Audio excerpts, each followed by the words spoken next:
Hello. What's up, guys? You are watching the Quezt, and I'm your host, Robert Dylan Vasquez. We're out here for episode 62. It is 3/18/22. And I don't even like that song. What's up, guys? How's your week been? You're out here watching on a day that ends with a Y, and you know what I do?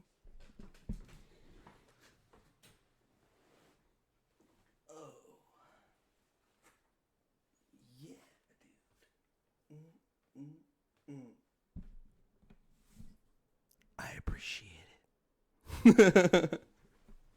What's up, guys? You boys been living good? I've been eating good.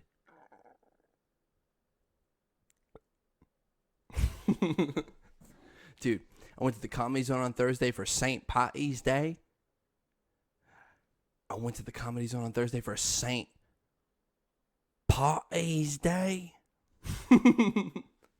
Hopefully I plan to go again this Thursday. Speaking of St. Paddy's Day, UFC London is taking place this Saturday, tomorrow. And it is featuring one of my favorite fighters, Paddy the Baddy Pimblett. And I'm telling you, this walkout on Saturday, the walkouts that he's already had are hysterical. They're they flabbergast me. They're astronomical, however you want to say it. But this walkout on Saturday is going to rival with the likes of Conor McGregor, the likes of Anderson Silva in his prime. This walkout that I'm about to show you is from Cage Warriors, not UFC affiliation or no UFC affiliation. But this is a preview of what Saturday is going to be like. Ask me if I care about copyright. The Baddy Pimblett.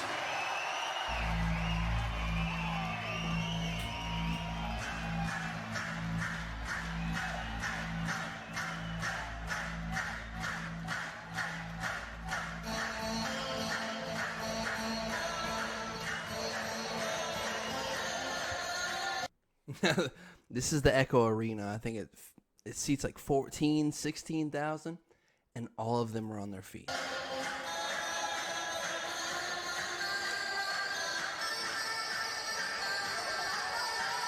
That's that Walmart strut. That's the kind of strut. That's the kind of strut that when you walk in Walmart, you know what you need. You already have the list. You got your buggy, whether it's the small buggy or the big buggy. You know what you're getting there for. Or you know what you're going there for.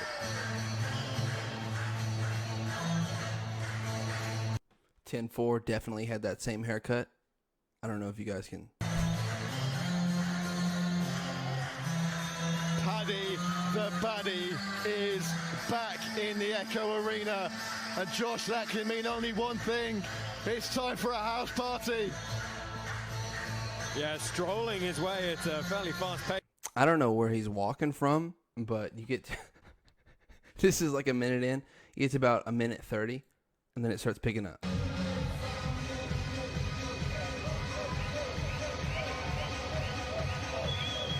Imagine the suspense.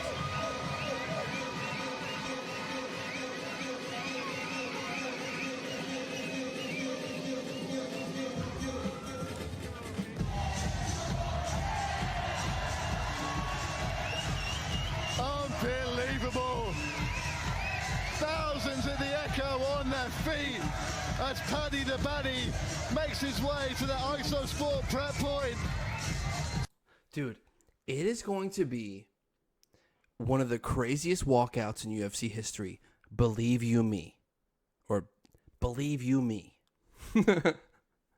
So I just wanted to share that guy, or I just wanted to share that guy with you guys. I wanted to share that with you guys. Get you pumped up, get you amped up. Remind you that the bowl cut was the premium hairstyle back in the day. I don't know if you guys know, but that's what peak male performance looks like, okay? Me and my brothers had the same haircut. Both of them, Hank and Eliiii. All three of us. It was called the Tammy Special, as my boy Alex called it. He called it the Tammy Special. Dude. So, I noticed something on social media the other day. It was on Twitter. You guys know I get my news from Twitter. And it kind of threw me off because this isn't something that I'm used to seeing. Usually you see sponsored ads. They don't really hit you like they think they do. So it all started with this tweet right here. Drew Barrymore. I don't know if you guys have ever seen her in anything movie-wise, but she tweeted, "Goldfish megabytes are cheesier than my dance moves in between fight scene takes." What? Hashtag cheesy reboot. Hashtag goldfish partner. Hashtag sweepstakes. What? I was just caught off guard. So, of course, Robbie screenshots. He comes into the game. And I'm befuddled. I'm caught off guard. And I don't know what to do. Because why is this on my feed? Who is it targeting? Drew Barrymore. She obviously pulls in the Adam Sandler kind of older but younger audience. The people that were young in the late 90s and then old in the early 2000s. People like that. Okay, so it doesn't stop with that tweet. It actually grows into this, into a series of ads that were released about 3 weeks ago. There are about 6 of them, but I'm just going to play this one. New Goldfish megabytes are the bigger, bolder, cheesier. Okay, so I don't know if you guys can tell. There's obviously a size difference in the megabytes versus the regular goldfish. Hence the mega. Goldfish reboot. Just like you're my bigger, cheesier brother. How dare you?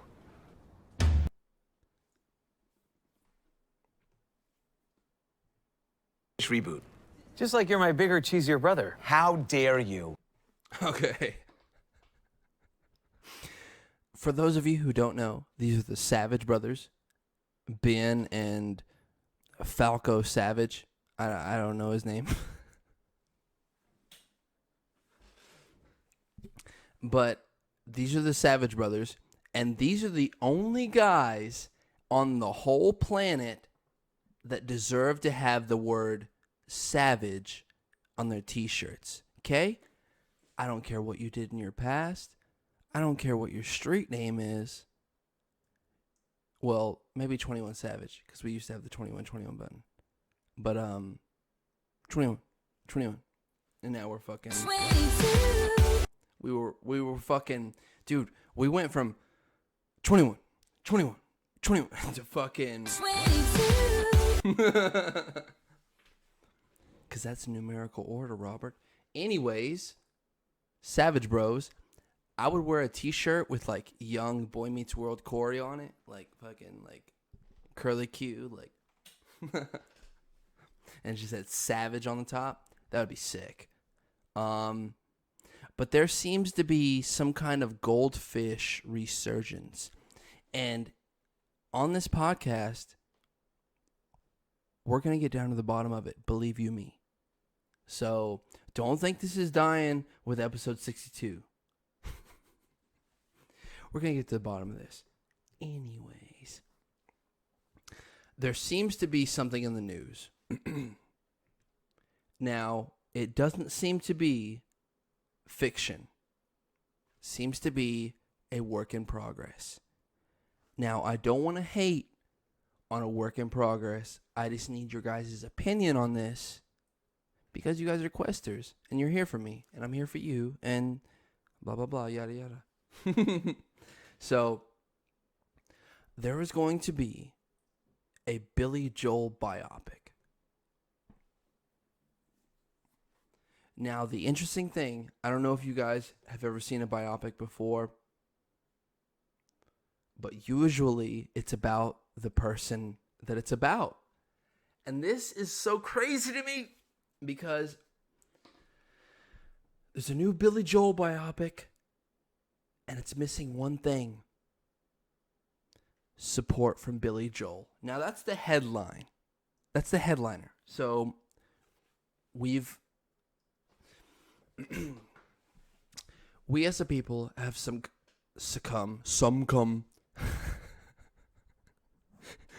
we as a people have some come for you. Anyways, we as a people have succumbed to the behavior of headline culture. Like, does that make any sense? I heard it on a podcast or something. I scroll down and the first little paragraph is, a Billy Joel biopic is on its way, and the Piano Man himself has nothing to do with it. On Wednesday, Michael Jai White's gigantic studios. Yo, Michael Jai White. Okay. Whatever martial arts badass you want to be. You have your own, like, I have MoonRouteStudios.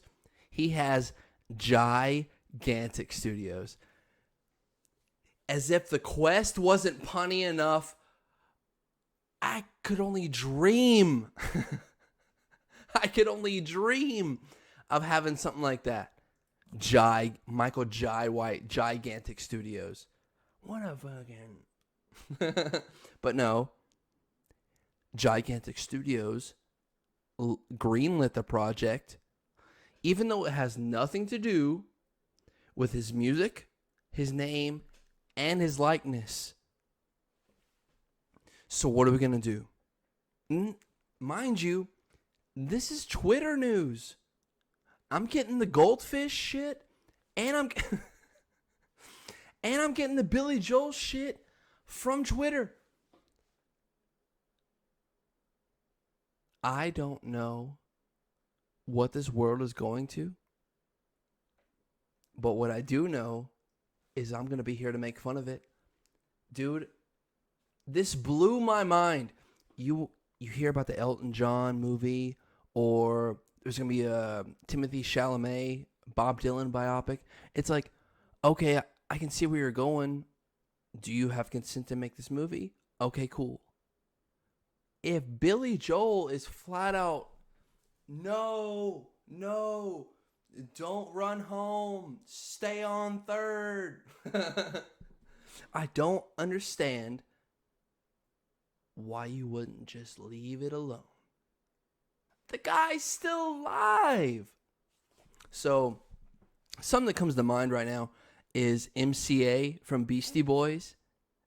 I think I remember in his will, he was like, you can't use any of our music in any video games, commercials, any kind of profiting, kind of monetary like gaining. Like, fuck that. You're not using my music for shit. And so that's what I admire about the Beastie Boys. Not the most, but just in general. Dude, that's... Joel refusing to grant rights to his music, name, and likeness. Come on, dude. Oh, I wonder what it's going to be called. If it's called Piano Man, click. No bullets. Fucking. Hey, look, I can't find a fucking clip.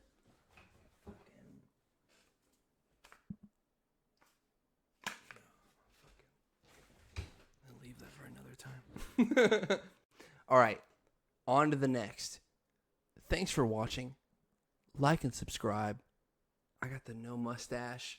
I clean shaved on the side. I look like Lucifer right now. I'm trying the all chin thing. Let me know what you think. Thanks for watching. Like and subscribe. To avoid being cum socks. If you don't know what a cum sock is, ask a friend. I'm going to leave it for now until I get done with the things for... If you don't know what a cum sock is, ask a friend who is subscribed. Message a friend in the comments. Hey, I'm fairly unaware of what a cum sock is. Somebody will tell you. And with that being said, I'm going to move on to the imprint of the week. Fucking. Okay. Get out your phones if you want to do a read along. My voice is almost gone. Okay, you ready? Episode 62, Hitchhiker's Guide to Confidence. 3, 2, 1, go. I want to get your insight on the first time you felt like you truly found yourself on stage doing stand-up. In what moment or moments did you know you had some type of self-assured confidence in front of strangers on stage? And what advice would you offer anyone who is looking to do some type of stage performance art? Oh, we did it in one breath. That's what's up. Thank you for the MoonRouteStudios sign for cutting on and off. You know what? Okay. So, when did I gain confidence on stage, or when did I kind of find myself? I'm going to answer you as honest as I can. Never. Never. I knew that I wanted to entertain people in a certain light. I just had to be in control of it. And when I do stand-up, it's contradictory because I have no control over that. I can go out and I can say my stuff, but I never truly know if it's funny or not until they laugh, which is bonkers to say, you know. It's bonkers to think about.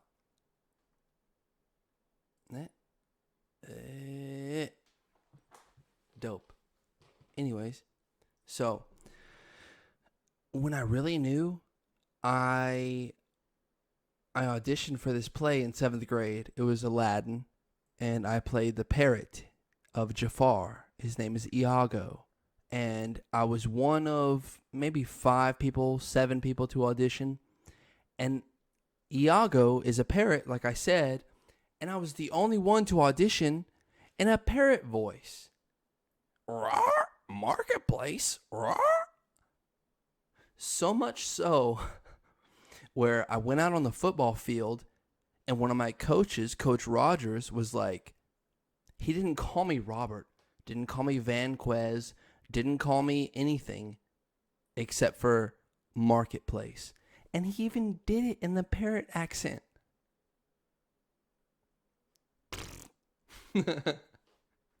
We are now experiencing technical... Yo. What's going on, dude? Anyways. So.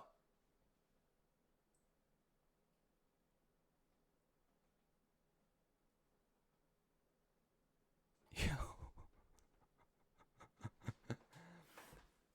Anyways. So I was Iago from Aladdin. And I was the only one to audition in a parrot accent. So of course I got the role. And that's when I knew. I was like, oh, okay, so my instinct... Of course this episode would go like this. And so, now you can tell I'm nervous. And so... I'm so insecure! Dude, what is going on, dude?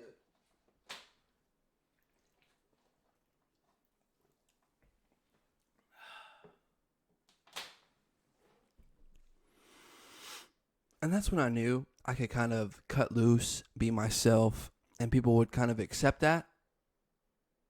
And that was really comforting, and knowing that, like, okay, I took a risk and, like, it worked out. I got the role. And then there was another instance where I was working for Michelin,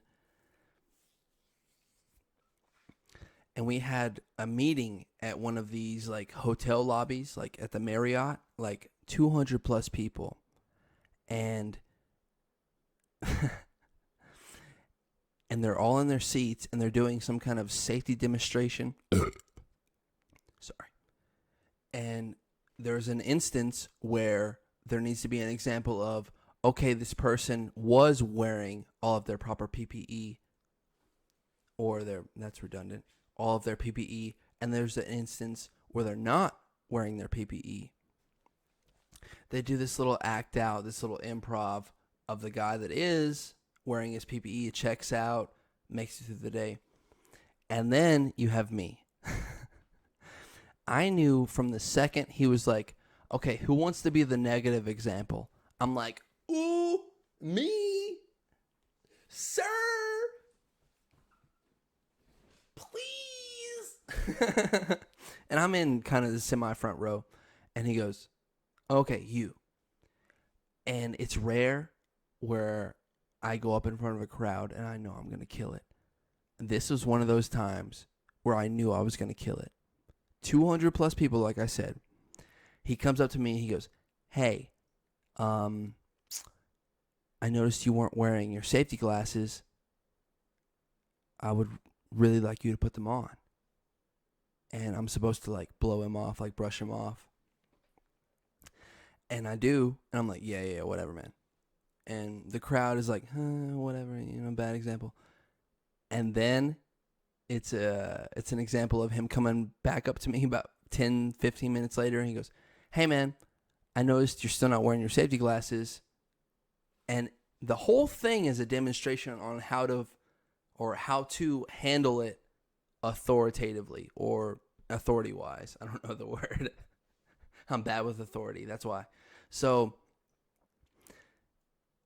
he comes up to me about 10, 15 minutes later in this drama, and I respond with, hey, man, I didn't care then, and I don't care now. Big roar, dude. Big roar. Echoes throughout the little main hall or whatever they rented out. And then I follow up. Dude, not only does your boy drop the hammer, I fucking bang, bang, bang, bang. Order in the court. Bang, bang, bang. I drop the additional hammer and I say, snitches get stitches. And the whole room erupts, dude. So that's a safe haven memory I like to go to when I'm like, I'm not funny. No. I am.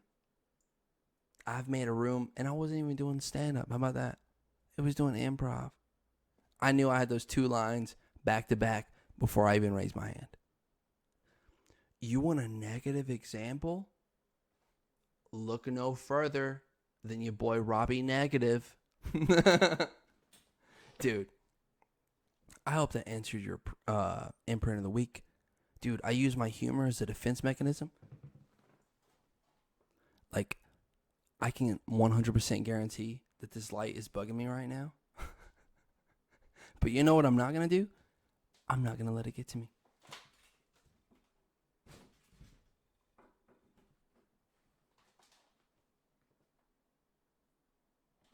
Because it's back on, baby. What's up? All right. We're done with the imprint of the week. Dude, this episode is so raw. This episode is so fucking raw, dude. On to the question. Fucking. Okay. What I have written down is fave Eliiii meme. F-A-V. Eliiii with 3 eyes meme. Now, I'm about to show you guys this meme that I made of my brother Eliiii. It is my favorite meme that I've made of my brother Eliiii. That's the question. My brother Eliiii, it all revolves around him, of course, because fuck you, Eliiii. Leave it in the comments. F you, Eliiii, because YouTube's guidelines don't recommend that you say the word fuck in my comments. So, F you, Eliiii, in the comments. Favorite Eliiii meme. I have this picture that my brother sent me. And it's...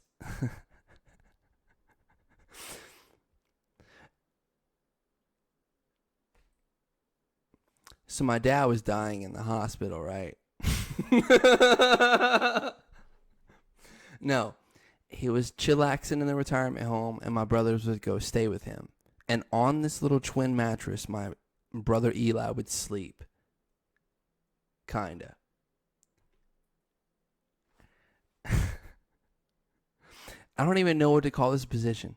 Some people have like the figure 4 where they sleep with like their leg up, or they sleep with like a pillow over their head. Guilty. But this is next level, bro. And of course I get this. I get it from my brother Hank. I don't think my mom would have sent this to me.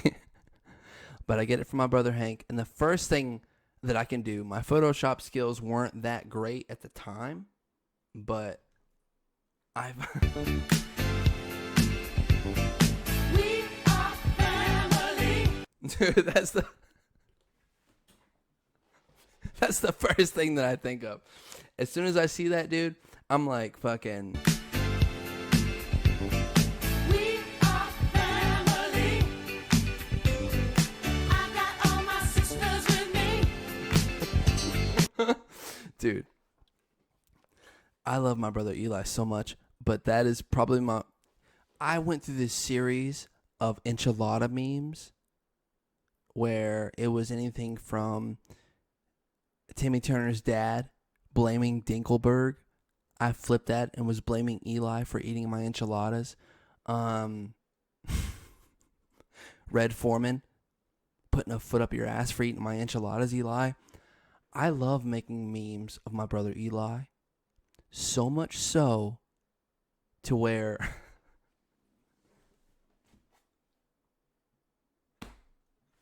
look at that shit, dude. It's so poorly done and it still makes me laugh so hard.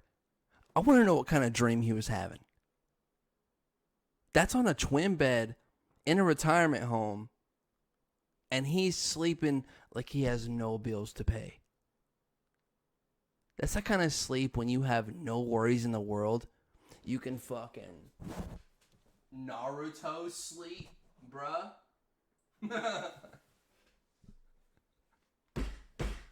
Dude, he's sleeping like he's in Naruto. Okay.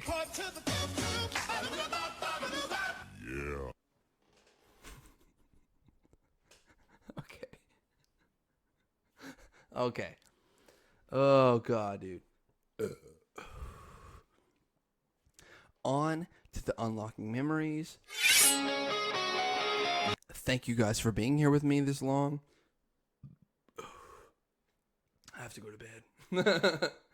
Dude, all I have written down for the unlocking memories is armpit powers / 49er blanket.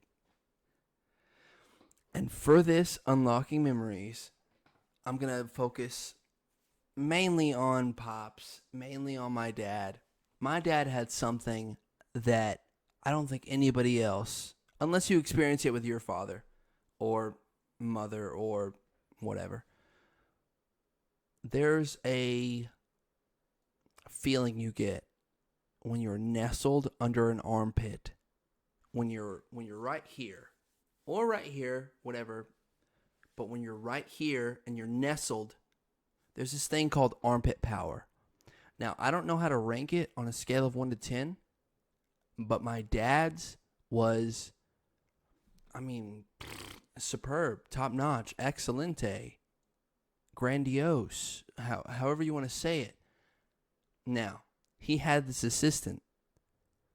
It was called the 49er blanket. And 49er, like minor 49er, like San Francisco 49ers blanket, where it was this texture that if you weren't ready for it, you were in a sauna. And so my dad, like I said, had this power of the armpit where if you laid there for too long, watching TV, chilling, talking, if you just wanted to, you got home from school and you wanted to just lay down, chillax for a little bit, you laid in his little crevice, his little nook of an armpit, you were going to sleep, dude. It wasn't even BO related like it would be for Eli. F you, Eli. And so one thing that I would like to carry down from my dad, or carry on, that my dad has, is the armpit power. And I never really knew if I had it or not. Not many people get to snuggle up with me and feel that. So the other night, it was confirmed when my two boys nestled up beside me while we were sleeping. Boom. I knocked them both out, dude. Those are my sons. And it made me feel so good just knowing that, like, I saw that picture the next morning, and that's the first thing I thought of was armpit power. Now, I didn't have the 49er blanket, which was like I said, it's a +5 on any statistic you want to put it on. But that 49er blanket, I don't know what material it's made out of. It's not fleece. I'll let you know.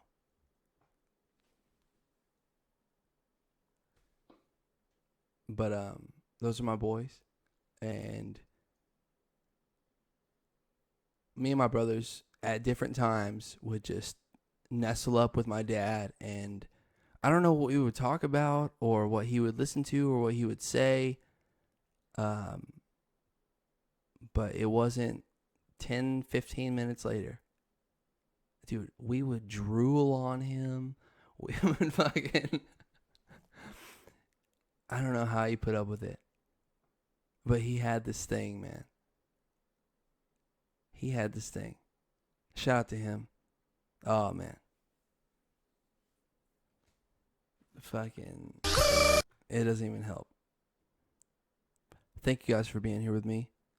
I've taken you guys on this whatever kind of ride, wild ride. I appreciate it. We are family. You know, we are, you know. I'll talk to you guys later.